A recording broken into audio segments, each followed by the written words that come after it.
샬롬 샬롬 샬롬 샬롬. 하나님 사랑합니다. 여러분 주 안에서 사랑합니다. 사사기 14장 1절에서 18절 말씀이죠. 삼손과 딥나의 여자 혼인 수수께끼가 나오는 그런 부분입니다. 1절부터 18절까지 함께 말씀 나누도록 합니다. 삼손이 딥나에 내려가 거기서 블레셋 사람의 딸들 중에 한 여자를 보고 올라와서 자기 부모에게 말하 이르되 내가 딥나에서 블레셋 사람의 딸들 중에서 한 여자를 보았사오니 이제 그를 맞이하여 내 아내로 삼게 하소서. 삼손이 이렇게 이야기하죠. 그의 부모가 그에게 이르되 내 형제들의 딸들 중에나 내 백성 중에 어찌 여자가 없어서 할례 받지 아니한 블레셋 사람에 가서 아내를 맞으려 하느냐니 삼손이 그의 아버지에게 이르되 내가 그 여자를 좋아하오니 나를 위하여 그 여자를 데려오소서 하니라. 그때 블레셋 사람 이스라엘을 다스린 까닭에 삼손이 틈을 타서 블레셋 사람을 치려함이었으나 그의 부모는 이 일이 야훼께로부터 나온 것인 줄은 알지 못하였더라. 이렇게 사절에 증거합니다. 블레셋 사람이 이스라엘을 다스린 까닭에 그 틈을 타서 블레셋 사람을 치려는 그러한 작전이 있었던 거죠. 5절에 삼손이 그의 부모와 함께 딥나로 내려가 딥나의 포도원에 이른즉 젊은 사자가 그를 보고 소리 지르는지라. 여호와의 영이 삼손에게 강하게 임하니 그의 손에 아무것도 없이 그 사자를 넘서 새끼를 찢는 것 같이 찢었으나 그는 자기가 행한 일을 부모에게 알리지 아니하였더라. 그가 내려가서 그 여자와 말하니 그 여자가 삼손의 눈에 들었더라. 얼마 후에 삼손이 그 여자를 맞이하려고 다시 가다가 돌이켜 그 사자의 죽음을 본즉 사자의 몸에 벌떼와 꿀이 있는지라. 손으로 그 꿀을 떠서 걸어가며 먹고 그의 부모에게 이르러 그들에게 그것을 들여서 먹게 하였으나 그 꿀을 사자의 몸에서 떠왔다고 알리지는 아니하였더라. 삼손의 아버지가 여자에게로 내려가매 삼손이 거기서 잔치를 베풀었으니 청년들은 이렇게 행하는 풍속이 있음이더라. 우리가 삼손을 보고 30명을 데려와 친구를 삼아 그와 함께 하게 한지라. 삼손이 그들에게 이르되 이제 내가 너희에게 수수께끼를 내리니 잔치하는 이래 동안에 너희가 그것을 풀어내게 말하면 벼 30벌과 겉옷 30벌을 너희에게 주리라. 내기를 제의합니다. 12절에 그러나 그것을 능히 내게 말하지 못하면 너희가 내게 벼 30벌과 겉옷 30벌을 줄지니라니. 그들이 이르되 내가 수수께끼를 내면 우리가 그것을 들으리라 하매 삼손이 그들에게 이르되 먹는 자에게서 먹는 것이 나오고 강한 자에게서 단 것이 나왔느니라 하니라. 그들이 사흘이 되도록 수수께끼를 풀지 못하죠. 7째 날에 이르러 그들이 삼손의 아내에게 이르되 너는 네 남편을 꾀어 그 수수께끼를 우리에게 알려달라 하라. 그렇지 아니하면 너와 네 아버지의 집을 불사르리라. 너희가 우리의 소유를 빼앗고자 하여 우리를 청한 것이 아니냐. 그렇지 아니하니 삼손의 아내가 그의 앞에서 울며 이르되 당신이 나를 미워할 뿐이요 사랑하지도 아니하는도다. 우리 민족에게 수수께끼를 말하고 그 뜻을 내게 알려주지 않으려도 하는지라. 삼손이 그에게 이르되 보라 내가 그것을 나의 부모에게도 알려주지 아니하였거든 어찌 그대에게 알게 하려 하였으나. 7일 동안 그들이 잔치할 때 그의 아내가 그 앞에서 울며 그에게 강요하므로 7째 날에는 그가 그의 아내에게 수수께끼를 알려주며 그의 아내가 그것을 자기 백성들에게 알려주었더라. 7째 날 해지기 전에 성읍 사람들이 삼손에게 이르되 무엇이 꿀보다 밝겠으며 무엇이 사자보다 강하겠느냐 한지라. 삼손이 그들에게 이르되 너희가 내 암송아지로 밭갈지 아니하였더라면 내 수수께끼를 능히 풀지 못하였으리라 하니라. 여호와의 영이 삼손에게서 갑자기 임하시매 삼손이 아스글론에 내려가서 그곳 사람 30명을 쳐죽이고 노력하여 수수께끼 푼 자들에게 옷을 주고 신이 더하여 그의 아버지 집으로 돌아갔고 삼손의 아내는 삼손의 친구였던 그의 친구에게 준 바 되었더라. 수수께끼에 져서 그만 아내까지 빼앗기는 그런 내용이죠. 14장 전체 19절 20절까지 제가 한번 천천히 읽어봤습니다. 고독한 전사의 이야기입니다. 구약 역사 가운데 가장 참담했던 사사시대, 그 중에도 가장 어두웠던 시대에 사사로 부름받은 사람 삼손이죠. 삼손은 태양을 뜻하는 쉐머원이라는 시소소가 꼬리에부터 만들어진 단어입니다. 그래서 쉔, 슈원 예, 삼손은 작은 태양, 한 줄기의 햇빛 같은 아이 써니보이라는 뜻을 갖고 있습니다. 예, 삼손은 써니보이, 예, 작은 태양이라는 의미를 갖고 있습니다.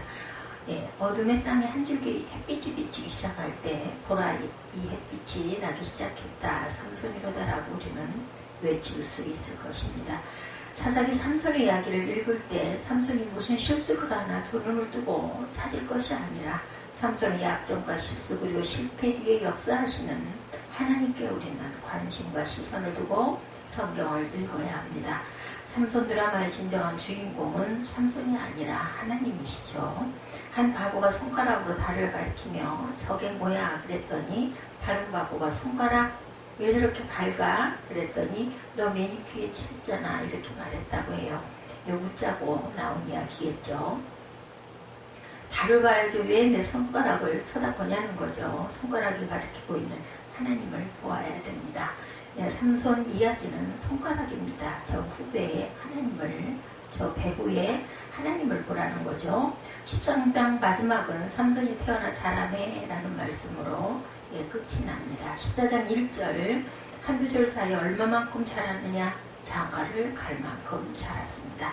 13장 마지막 절 볼까요? 소라와 에스디올 사이 마하네단에서 여호와의 영이 그를 움직이기 시작하였더라. 이렇게 마지막 삼손이 태어나 자라매 이렇게 말씀하죠.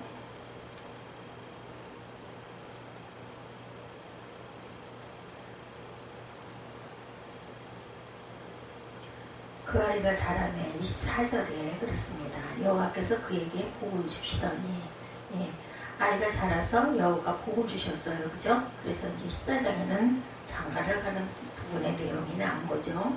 14장 1절 한두 절 사이에 얼마만큼 자라느냐. 삼손이 딥나에 내려 거기서 블레셋 사람의 딸들 중에서 한 여자를 보고 올라와 자기 부모에게 말하여 이르되 내가 딥나에서 블레셋 사람의 딸들 중에 한 여자를 보았사오니 이제 그를 맞이하여 내 아내로 삼게 하소서. 장가를 갈 만큼 자랐습니다. 여기서 성령이 역사할 때 삼손은 바로 다음 절 14장 1절 이하에 이방 여인과 결혼식을 합니다. 기가 막힌 일이기도 하죠. 13장 마지막 25절에 보면 마하네단에서 여호와의 영이 삼손을 움직이기 시작하더라는 말씀이 있습니다. 마하네단이란 단의 캠프, 단지파의 진이라는 뜻을 갖고 있습니다. 그리고 성령이 역사했더니 결혼식을 하는 그런 내용이 나타나는 거죠. 지금까지 대부분 사사들은 원수를 무찌르기 위한 군인을 모집했는데 삼손은 이방 여인과 혼인식을 합니다. 이게 무슨 뜻일까? 그 이유가 무엇일까요? 성령이 움직이기 시작하자 원수의 족속 블레셋 여인과 결혼을 합니다. 아이러니죠. 당시 이스라엘은 중환자실에서 산소 호흡기를 끼고 신음조차 낼 수 없는 환자가 되어 있었어요. 영적으로 죽어 있었다는 이야기죠. 이스라엘. 삼손이 나팔을 불어 군사를 모아도 자원할 사람, 지원할 사람이 없었습니다. 지금 이스라엘은 아예 전의를 상실하고 잃어버린 약속의 땅을 찾아야겠다는 생각은 하지도 못합니다. 이스라엘은 자신이 누구인지, 이 땅의 주인이 누구인지, 왜 싸워야 하는지, 누구와 싸워야 하는지 아무런 관심이 없어요. 자신들의 가나안 땅에 왜 들어왔는지, 무엇을 위해 살아야 하는지 아무런 생각을 못합니다. 사사기 저자는 우리에게 이 모습이 바로 너 아니냐라고 묻고 있습니다. 지금 삼손이 그런 이스라엘 사람들을 깨우쳐 함께 싸움터로 나간다는 건 기적이죠. 있을 수 없는 일입니다. 삼손이 고독한 전사로 오직 나홀로 싸워야 하는 그 전쟁 전략이 결혼식이었어요. 결혼잔치 전후 맥락을 살펴보면 블레셋 사람들은 이스라엘 백성이 자기 족속과 결혼하는 것을 좋아했던 것 같습니다. 일종의 결혼을 통한 속국정책, 동화정책을 쓰고 있었던 거죠. 이스라엘 백성들 중에 민족적 정체의식이 사라져가고 있을 때 결혼을 통해 이스라엘을 아예 블레셋으로 통째로 편입시키고 싶은 생각을 가지고 있었던 거죠. 삼손의 결혼은 이런 블레셋 정착에 대한 한거입니다. 이 위장결혼을 통해 블레셋을 공격할 기회를 얻고자 한 거죠. 14장의 문이 열려지면서 삼손이 딥나로 내려갑니다. 이것은 삼손이 속한 단지파가 분배받은 땅인데 블레셋이 주둔하는 바람에 단지파는 산기슭에 웅크리고 살아야 했어요. 그래서 삼손은 그곳을 제일 먼저 치기로 작정을 하고 블레셋 한 여자를 보고 올라와 그 블레셋 여자와 결혼을 하겠다고 부모님에게 말하는 거죠.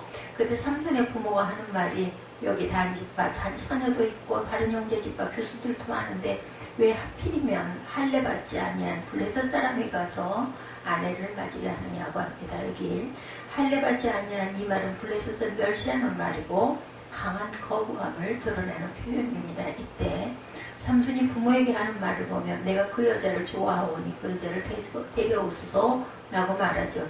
히브리어로 용모가 아름답다고 말할 때 톱이란 말을 씁니다. 우리도 톱스타, 탑스타 이렇게 얘기하죠. 여기서 사용된 야사르라는 말은 옳다, 정당하다, 합당한 이유가 있다는 뜻을 갖고 있습니다. 야사르는 사사기에 대단히 유명한 단어입니다. 사사기에서 사람들이 각각 자기 소견에 옳은 대로 행하더라고 할 때 옳다는 말이 바로 야사르였습니다. 내가 히브리인으로서 블레셋 여인을 사랑하여 결혼을 하는 것이 아니라 거기에는 그만한 이유가 있다 이런 뜻이죠. 지금 내가 블레셋 여인과 혼인을 해야 하는 옳은 정당한 이유가 있다라는 거죠. 그 정당한 이유는 결혼을 통해 블레셋을 칠 것이다 라는 뜻을 갖고 있습니다. 삼손이 철부지 사사라서 아니면 삼손을 플레이보이라서 여성 편력을 시작한 것이라는 선입견을 가지고 있던 그런 사람들은 이 결혼이 전략적 결혼이고 위장 결혼이라는 해석을 받아들이기 아마 어려우실 겁니다. 14장 삼손의 결혼 사건을 해석한 핵심 구절 4절을 보면 그때 블레셋 사람이 이스라엘을 다스린 까닭에 삼손이 틈을 타서 블레셋 사람을 치려 함이었으나 그의 부모는 이 일이 여호와께로부터 나온 것인 줄을 알지 못하였더라 이렇게 신고하고 있습니다. 이것이 삼손의 엉뚱한 짓에 대한 성경의 해석이고 평가입니다. 이 해석은 몇 가지 사실을 분명히 하죠. 이때는 블레셋이 이스라엘을 다스리고 있었습니다. 삼손이 전략 결혼을 통해 블레셋 사람을 칠 틈을 찾고자 하죠. 그의 부모는 모르고 있죠. 이 전략이 야훼께로부터 나온 것이었다. 그러므로 호세아 선지자가 하나님의 사람을 보여주기 위해 문단한 여인 고멜과 결혼을 하듯 삼손은 하나님의 백성은 아직 죽지 않았다. 하나님은 자기 백성을 완전히 포기하신 것이 아니다라는 사실을 보여주기 위해서 원수 족속의 딸과 결혼식을 하게 됩니다. 지금 이스라엘의 지파가 많으면 뭐라고 백성이 많으면 뭐 하겠느냐. 군사로 이용할 사람이 한 사람도 보이지를 않아요. 기드온을 따랐던 300용사를 찾는다는 것은 지금 현재는 불가능한 삼손의 시대입니다. 그가 할 수 있는 일은 나홀로 전쟁터에 나가 게릴라가 되는 길밖에 없었어요. 바로 그 게릴라 전략이 위장결혼 작전이었던 거죠. 블레셋이 이스라엘 동화 정책에 먹혀들어가 삼손 같은 인물조차 블레셋으로 귀화하고 있구나 안심하고 있을 때 여기 딘나 땅을 칠 합법적 이유 틈을 찾아보자는 것이었습니다. 삼손의 결혼식은 이스라엘은 죽지 않았다는 것을 세상에 알리는 일종의 거사였죠. 이스라엘의 사람이 다 좋은 것이 아니다라는 사실을 알리고 싶었던 겁니다. 이스라엘은 블레셋의 속국으로 이 땅에서 사라져갈 백성이 아님을 보여주고 싶었죠. 삼손은 혼자 3일만세 운동이라도 펼치고 싶었습니다. 이 일이 야훼께로부터 나온 것이라고 사사기 저자는 해석합니다. 이 말은 하나님이 이방 족속과 결혼을 해도 좋다고 허락했다는 뜻이 아니라 부모를 거역해도 좋다는 뜻이 아니라 삼손의 배후에서 삼손을 다스리는 분이 하나님이시라는 것입니다. 지금 하나님께서 죽은 땅에 새로운 구원의 씨를 뿌리기 시작했다는 거죠. 하나님의 당신의 백성이 짓밟혀 죽도록 버려두지 않겠다는 것이고 한국 교회가 교회 수도 많아졌고 대형 교회도 많아졌고 성도도 많아졌는데 그 많은 교회가 영적 전투력을 상실했다면 그것이 바로 사사시대입니다. 그 많은 교인이 하나님 나라의 강한 군대가 되지 못한다는 그게 바로 삼손 시대이죠. 삼손이 사사가 되어 블레셋과 싸울 때 유다 지파는 삼손을 묶고 블레셋에게 원수를 넘겨줍니다. 사단을 무찌르고 이 땅에 복음을 전해서 구원하는 일에는 무능력하고 무력하고 교파끼리 싸우고 교회끼리 싸우는 교회들끼리 싸우고 사사를 묶고 원수에게 넘겨주는 시대라면 그게 사사시대가 아니고 무엇일까. 누군가 지금 우리 시대를 일컬어 적과 아군을 분별 못하는 시대라고 합니다. 정글 밀림을 질주해야 할 사자가 동물원에서 사육사가 던져주는 고기나 받아먹고 사는 꼴이죠. 독수리가 날개가 적어 날지를 못하고 참새 조롱거리가 된 꼴이고, 애기 칫솔이 엄마 칫솔에게 엄마 우리 칫솔 맞지? 그럼 칫솔 맞고 말고, 근데 왜 우리는 이빨 안 닦고 운동화만 빨고 있어? 이게 무슨 꼴, 우리 꼴이라는 거죠. 젊은 사자를 찢습니다. 삼손이 부모를 어떻게 설득했는지 모르지만 결혼 승낙이 되어 블레셋에 되어 있는 집을 드나들게 되죠. 한 번은 처가가 있는 딥나 마을 포도원을 찾아갑니다. 나시린이 먹지 말아야 할 포도를 찾고 있죠. 거기서 젊은 사자를 만나게 됩니다. 바로 이 장면, 삼손이 젊은 사자를 찍어 죽이는 사건은 주일학교에서 굉장히 많이 들려줬었어요. 그 이후 로버트 태권브의 슈퍼맨 600만 불에 사나이, 두 얼굴의 사나이, 마징가 제트하면 삼손을 떠올리곤 하죠. 성경은 바로 이 순간에 중요한 기록을 남깁니다. 6절이죠. 여호와의 영이 삼손에게 강하게 임하니 그가 손에 아무것도 없이 사자를 염소 새끼를 찢는 것 같이 찢었다. 이렇게 증거되어 있습니다. 그런 소중한 경험이 있을 얼마고 삼손은 다시 그 여자가 있는 틴나 마을로 갑니다. 바로 그 포도원 곁을 지나다 보니 갑자기 궁금한 생각이 들었어요. 그때 내가 죽인 사자가 어떤 꼴을 하고 있을까 궁금했던 거죠. 사자의 시체에 야상벌들이 벌집을 짓고 꿀을 잔뜩 모아놨습니다. 손으로 그 꿀을 떠서 먹고 길을 가며 꿀을 실컷 먹고 그 부모에게도 그 꿀을 들여서 먹게 합니다. 이번엔 시체를 만지거나 부정한 것을 먹지 말아야 할 나시린이 사자 시체를 가까이 하고 시체에 매달린 꿀을 먹었던 거죠. 사자의 시체에 벌떼가 꿀을 모아 두었다는 게 금방 이해가 되지 않습니다. 벌은 부패한 동물 위에 벌집을 짓지 않기 때문이죠. 사막에서는 시체가 부패 과정을 거치지 않고 금방 바싹 말라 바위처럼 굳어서 다른 짐승이 금방 시체를 뜯어먹고 남은 뼈에 벌집이 매달려 있었을 수도 있다는 거죠. 그러나 8절에서 사자의 몸에 벌떼와 꿀이 있었다고 하는 것을 보면 전쟁에서 말했던 것처럼 사자의 시체가 금방 굳어 바위처럼 되어 있었던 모양입니다. 이 사건을 접하는 독자들은 해석상 혼란을 겪게 되죠. 나시린이 포도원을 찾고 그 시체를 만지고 거기서 난 꿀을 먹는 이 일을 도대체 어떻게 봐야겠나. 이런 과정에 여호와의 영이 강하게 임하는 것은 무엇을 뜻하는지 우리가 생각해 봅니다. 삼손의 결혼식 준비는 가슴을 살려는 행복이 아니라 가슴을 조이는 전쟁 준비와 같은 것이었습니다. 친구들은 물론 부모들도 이해를 할 수 없는 일입니다. 외롭기도 하고 가슴이 아프기도 합니다. 바로 이때 젊은 사자를 통해 놀라운 경험을 하게 되죠. 여호와의 영이 강하게 임했고 성령의 임재는 이 결혼 작전을 통해 블레셋을 칠 틈을 노리는 것을 참 잘한 것이라는 여호와의 보증이 됩니다. 이 작전 가운데 하나님이 함께할 것이 두려워하지 말라는 하나님의 약속이 있었죠. 그렇다면 하나님께서 나시린이 포도원을 가까이 한 것도 시체를 만진 것도 다 인정하고 용납한 것일까? 아닙니다. 그럼에도 불구하고 하나님이 쓰시는 사람이었죠. 삼손의 혼란과 실수에도 불구하고 하나님이 기다려 주셨어요. 어쩌면 삼손이 영적으로 약해져 있기 때문에 더 강력한 성령의 역사가 필요했던 것 같죠. 사사시대가 영적으로 어두웠기 때문에 더 강력한 인도하심이 필요했습니다. 삼손이 사사로 혼돈된 정체의식을 가지고 혼란스러운 행동을 하고 있기 때문에 사사기를 읽는 우리조차도 혼란스럽습니다. 하나님의 자녀로 깨끗하고 정당한 삶을 살지 못했음에도 불구하고 충성된 삶을 살지 못했음에도 불구하고 남들보다 사업이 잘 되고 있는가, 가정이 평안한가, 어떤 사람들이 하고 있는 주가가 계속 오르고 있는가, 가족이 모두 건강하고 행복한가, 자녀들의 세상에서 사랑을 받고 있는가, 반드시 당신이 하나님 앞에 잘 살아서 그런 복을 받고 있는 것이 아니면 누구보다 자신이 잘 알고 있죠. 두려워 말고 감사해야 합니다. 하나님은 당신의 죄와 실수, 약점과 허물을 모두 인정해 준 것이라고 생각하지 말고 하나님이 기다리고 계시고 그리고 인내하고 계십니다. 그래서 그 모든 것들이 당신의 것이 아님을 고백하고 인정하기를 원합니다. 하나님이 주신 경험, 축복, 기적의 경험을 가지고 하나님 주신 사명을 잘 감당하라는 거죠. 수수께끼 부분입니다. 10절부터 결혼잔치가 벌어지죠. 이 잔치는 신랑 삼손이 신부집에서 잔치를 베푼 것으로 되어 있고 이렇게 하는 것이 그들의 풍습이었다라고 말합니다. 거기 잔치에 참여한 신랑의 친구들이 모두 블레셋 사람으로 되어 있죠. 나중에 보면 결혼 후에도 부인이 계속 친정에 머물러 사는 것으로 되어 있습니다. 당시 이러한 블레셋의 혼인 풍습을 차디카 혼인이라고 불렀어요. 차디카란 연인, 애인, 현지처라는 뜻을 갖고 있습니다. 차디카는 신부집에 지참금을 주고 부인으로 데려오는 것이 아니라 혼인 후에도 신부는 친정에 그냥 삽니다. 신랑은 신부집을 방문할 때마다 돈이나 선물을 가지고 오도록 되어 있었어요. 공인된 현지처 같은 것이죠.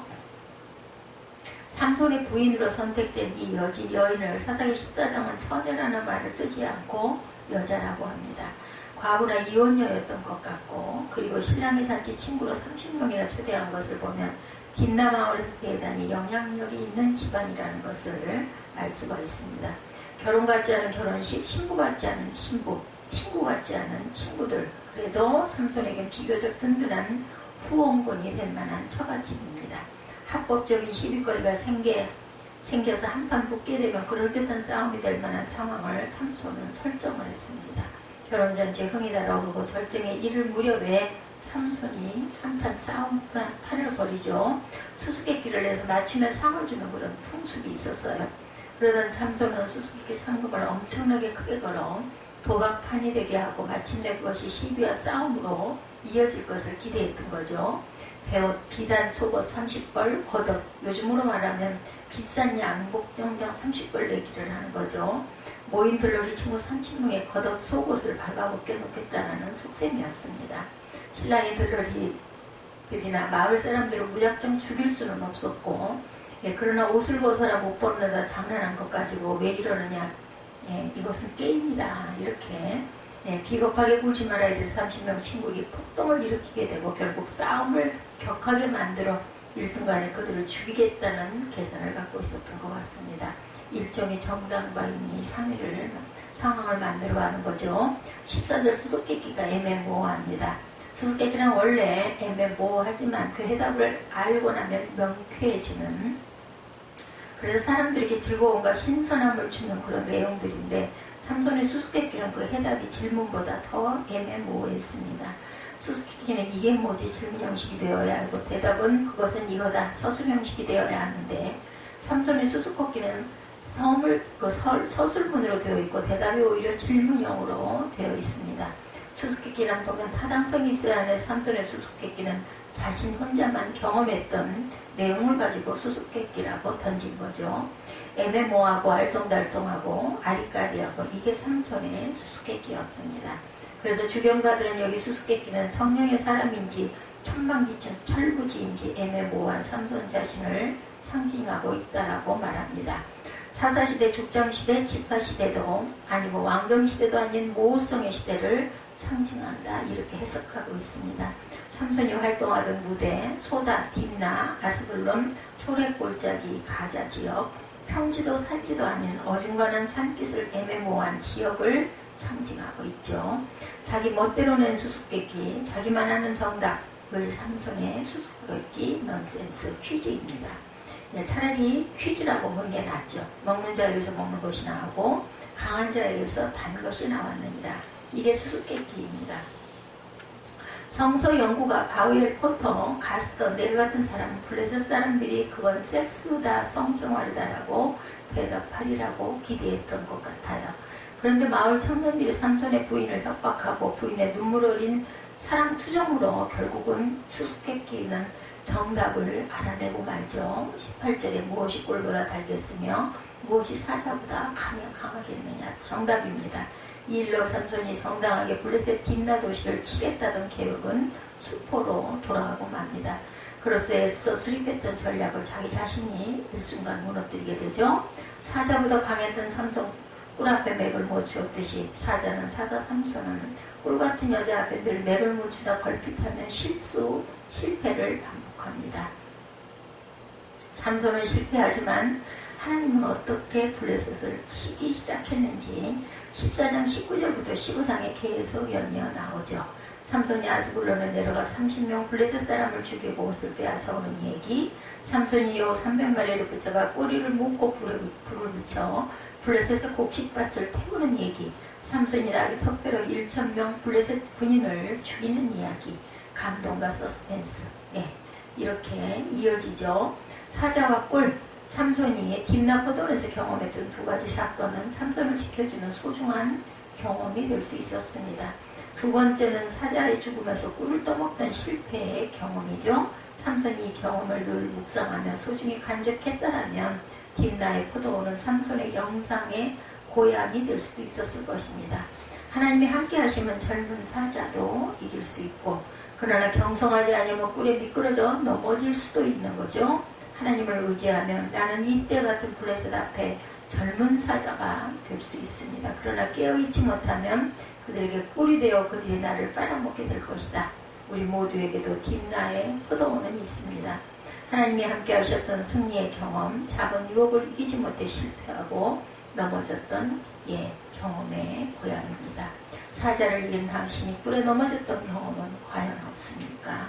그토록 멋지게 헌신했던 당신이 누군가 말 한마디에 넘어지지는 않았습니까? 그 엄청난 기적을 체험한 당신이 그 보잘것없는 시험에 쓰러진 적은 없습니까? 하나님께서 그 큰 복을 주셨는데 그 지푸라기 같은 것을 붙들고 바둥대고 있지는 않습니까? 삼손이 사자를 찢어 죽인 딥나의 포도원 경험을 묵상하고 있었더라면 블레셋을 칠 틈을 찾는 게임도 여기서부터 지혜를 얻어야 했습니다. 내가 삼손이었다면 30명과 차례대로 팔씨름 경기를 했을 것 같고 10명씩 차례로 줄다리기를 했으면 어땠을까? 이왕 수수께끼 게임을 시작했으면 꿀에 넘어진 사건을 기억하고 꿀같은 아내의 꼬임에 넘어가지 말았어야 합니다. 삼손은 지금 하나님 주신 성공의 경험도 자신이 겪었던 실패의 경험도 소홀히 간직하다가 또 다른 실패를 겪게 되죠. 이 엄청난 삼손의 실패를 하나님이 어떻게 만회하시는지 성경이 증명합니다. 19절 20절이죠. 여호와의 영이 삼손에게 갑자기 임하시매 삼손이 아스불론에 내려가 그곳 사람 30명을 쳐 죽이고 노략하여 수수께끼 푼 자들에게 옷을 주고 심히 노하여 그의 아버지의 집으로 올라갔고 삼손의 아내는 삼손의 친구였던 그의 친구에게 중바되었더라. 결론은 이렇게 해서 끝이 나죠. 삼손의 사건을 통해서 우리가 깊이 깨닫고 잘못 알고 있었던 부분을 수정하고 하나님의 귀한 섭리, 그것을 삼손이 순종했던 결과 중에 잘못된 부분, 여성이 꼬임에 넘어가서 그만 결과를 망쳐버리는 사건, 이것들을 통해서 결국 삼손은 또 여인에게 속아서 무너져 내리게 되죠. 두 눈이 뽑히고 마지막으로 기도하고 그 신전이 무너지면서 거기에 많은 사람들과 함께 죽음을 맞는 삼손의 이야기를 통해서 하나님의 귀한 은혜를 묵상하시고 깨닫고 기도하시는 저와 여러분 되시기를 주님의 이름으로 축복합니다. 기도하시겠습니다.